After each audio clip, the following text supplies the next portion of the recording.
Hi there, it's Nicole from Flower Hill Farm, and I'm coming to you today from inside my vegetable garden, and I'm so excited because I have ordered 33 different seed varieties.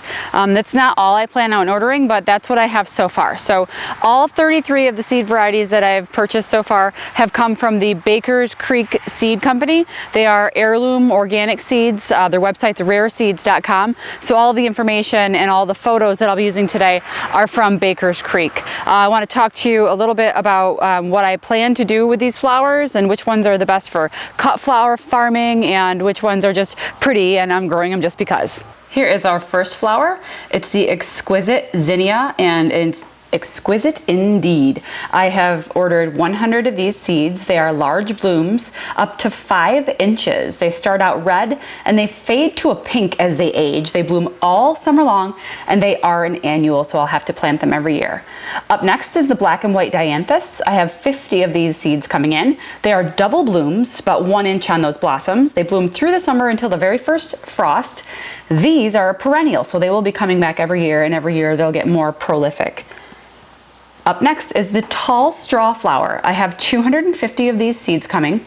Double blooms, 2.5 inches. They're great dry flowers, or they're also great in arrangements. They come in an assortment of colors. These are also an annual. Catnip. You know what? I've planted catnip before. My cat loves it because why not? 200 seeds of this coming.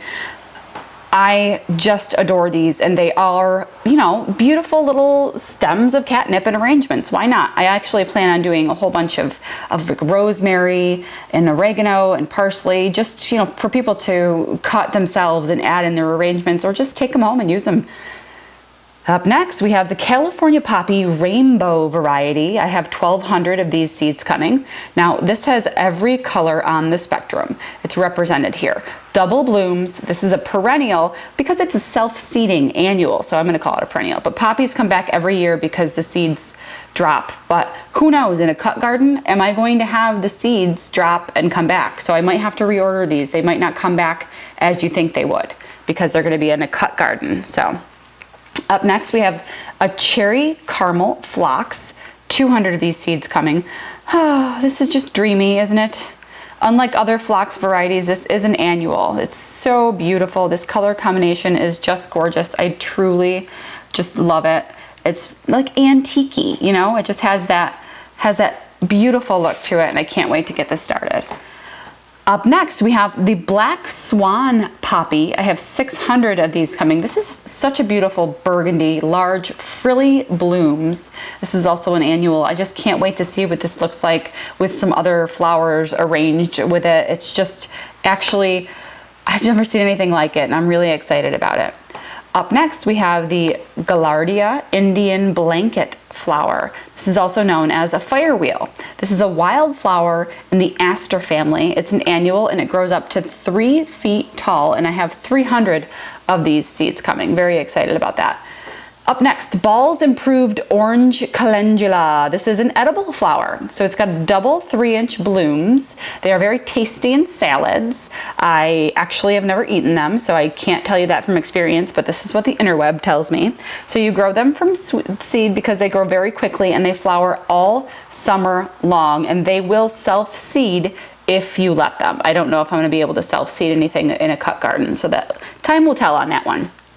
But look, they're huge. The blossoms are just beautiful. Up next, we have the Lollipop Mix GAILLARDIA. Now, I have 50 of these seeds coming, and these are just the colors of sunset. They emerge when you plant these seeds. So they're self-seeding annuals. They have long stems, which are ideal for cutting. They're a very showy wildflower that attracts pollinators in force, I am told. Up next, we have the GRANDIFLORA Mix Salpiglossis. This is a long-lasting, this actually was new in 2016. It's a petunia-like blossom, but it does grow more than 2 feet tall, and I'm excited to see what this looks like. Up next, we have the 4 o'clocks. This is the Marbles Mix. I have 25 of these coming, so not very many. This is an annual. They're very sweet-smelling flowers, almost like an orange blossom. So the scent, the aroma fills the air when they open, and these are not actually a great cut flower, but they're pretty, so I'm growing them. We'll see how they do. Maybe they'll be like, you know, around the cut flower garden or something. attracting pollinators as they do. So up next is the Giant Perfection Mix of Asters. I have 200 of these seeds coming. This is an old-fashioned favorite. They're extra large peony type flowers, and they're actually a perennial. I just think they're very magical. The way their petals are just so thin and beautiful. I just can't stop looking at them every time I see them. Up next we have Coup Blue. That's what these are called. They're annual velvety purple trumpet flowers. There are several blooms on one stalk. So this gives you more bang for your buck, if you will, in an arrangement. It kind of spreads out like itself. Not like a gladiola. Like a gladiola has a lot of blooms on one stem, but those are tightly woven together. These are a little farther apart, so they have a bigger spread. Beautiful. Can't wait. Up next, we have the Canary Bird Zinnias. I have 100 of these coming. So these flowers go up to 5 inches wide, and they're very long-lasting blooms. Zinnias in a cut arrangement can last up to 14 days. I'm very excited about that. Ooh, this next one, Rubra Pink CREPIS. I don't know how to say it. C-R-E-P-I-S. 100 seeds coming. This plant is in the daisy family. It's a sun-loving annual, and it is just beautiful. It blooms all the way from late spring to early fall, and it will also self-seed if you let it. Up next, we have the Autumn Beauty, and I'm going to go back outside to tell you about this. Here's the Autumn Beauty. I'm actually growing it this year. I planted all 300 of, if you buy the bulk seeds from Baker's Creek, they come in a packet of 300. And this is my first one to bloom. It's absolutely gorgeous. The bees have been buzzing back and forth. There's actually more than just bees on here. Everything's attracted to this. It's really gorgeous. And I have probably a dozen or so, you know, that are about to bloom. And some of these, I mean, this one has 1, 2, 3, 4. Some of these have 6, 7, up to 10. Oh my gosh, this one right here, I don't know if it's in the camera, but 1, 2, 3, 4, 5, 6, 7, 8, 9, 10, 12. 12 blooms are forming on that one alone. Obviously for the cut flower garden, these are not the best. You want single stem, so I'm going to be ordering some pro cut sunflowers for that. But so I have a little bit of experience with Autumn Beauty. I will be growing this next year, but I'll also be offering some single stem sunflowers as well. And we have the Cactus Mum Mix. This is a chrysanthemum. It's a zinnia. I have 100 of these coming. It's an annual that grows into blooms up to 5 inches across. It comes in scarlet, rose, orange, white, and yellow. Up next, I have a strawberry blonde calendula, 50 of these. These are actually not very long lasting as a cut flower, about 4 days, but it's absolutely stunning, very striking. This is an edible salad flower, but I don't know. Look at it. Could you really eat it? I just want to stare at it all day long. It's so antique looking with the pink and yellow petals with flashy undersides. This plant actually has medicinal value as well. Up next, it's the bee balm. Who doesn't love looking at bee balm? It really is magical. Bee balm is pollinator friendly. It's a perennial. It has shades of mauve, lavender, purple, and pink. Absolutely beautiful and very fun. This is a kid favorite, I think. Up next, we have Sugar Star's Phlox. Phlox are one of my favorite flowers. Dame's Rocket is actually my favorite flower, and they're my favorite wildflower anyway. And obviously Dame's Rocket has 4 petals, Phlox has 5, but people confuse them all the time. So the Phlox have a base life of about 7 days, highly fragrant. Oh my gosh, it's like so intoxicating. This scent is really, really delicious. Comes in a range of colors from pale lavender to deep violet blue. These plants grow up to 2 feet tall and have a long blooming season, making them perfect for a cutting garden. So excited. Speaking of excited, this next one it's called Kiss Me Over the Garden Gate. That's its actual name, Kiss Me Over the Garden Gate. I love it. It's my favorite name. So romantic. These long, exotic looking flowers hang about 6 feet tall, and they produce so many hanging rope-like flowers in a gorgeous pink color. They are perfect accent pieces for an arrangement. Can you just see them like coming out of the sides? Oh, I can't wait. So this next one, Hungarian Blue Breadseed Poppy. And yes, it will produce poppy seeds, you know, the ones that you eat. It's absolutely stunning. So they're also self-seeding, but who knows? Who knows? We'll see.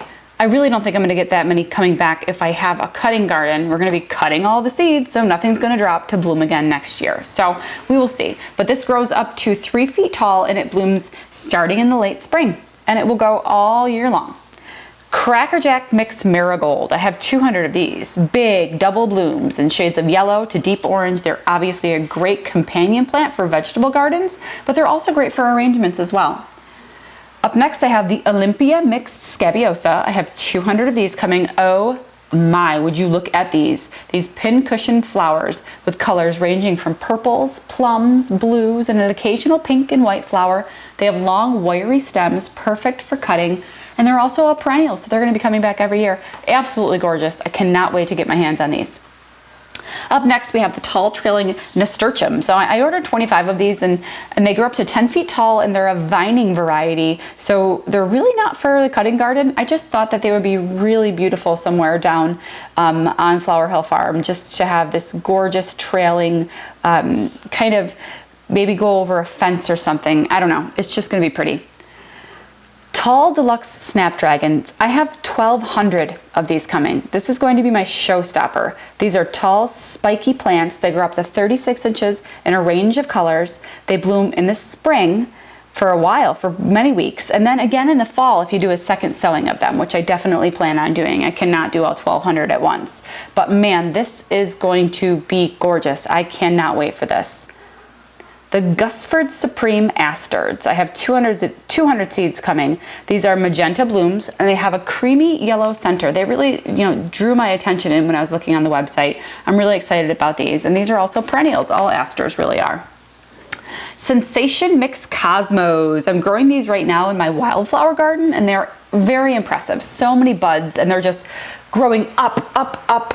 I have some that are over 3 feet tall, shades of crimson, pink, white, and rose. These tall plants will bloom all summer long, and some of the blooms will be up to 4 inches tall. I actually just did an arrangement with some cosmos, and I have 2 blooms that are actually 4 inches wide.